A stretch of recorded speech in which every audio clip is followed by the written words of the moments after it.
Kandukur YSR Congress party అభ్యర్థి విషయంలో పీటముడిపడింది. YCP అధినేత ముఖ్యమంత్రి జగన్మోహన్ రెడ్డి ఈ సీటును బీసీలకు కేటాయించాలని దృఢ నిశ్చయంతో ఉన్నారు.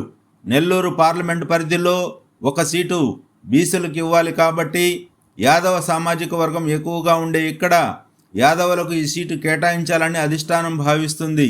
కానీ ఇక్కడ సిట్టింగ్ శాసనసభ్యులుగా మానుగుంట మహేందర్ రెడ్డి ఉన్నారు. వీరికి రాజకీయాలలో అపారమైన అనుభవం, బలమైన అనుచరగణం ఉంది.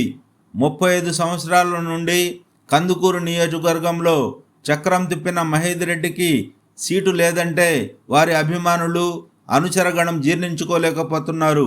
కందుకూరు సీటును వైసీపీ అధిష్టానం కనిగిరి శాసనసభ్యులుగా ఉన్న బుర్రా మసూదన్కి కేటాయించాలని, గతంలో కందుకూరులో సమన్వయకర్తగా పనిచేసిన అనుభవం ఉంది అని కందుకూరుకు వెళ్లాల్సిందిగా అధిష్టానం సూచిస్తుంది.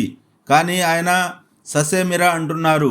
నా సీటు కనిగిరే నాకు కేటాయించాలని భీష్మించుకొని ఉన్నారు. ఇకపోతే బొట్ల రామారావు పేరును అధిష్టానం పరిశీలనలో పెట్టింది. ఓదార్పు యాత్ర నుండి జగన్కి తోడుగా ఉంటూ వస్తున్న బొట్లని అభ్యర్థిగా ప్రకటిస్తే ఎలా ఉంటుంది అని అధిష్టానం ఆలోచన చేస్తుంది. దీనితో కందుకూరు సీటు పీటముడి వీడేనా అనిపిస్తుంది. ప్రత్యేక కథనం రఫీ నూరి ఛానల్ కోసం.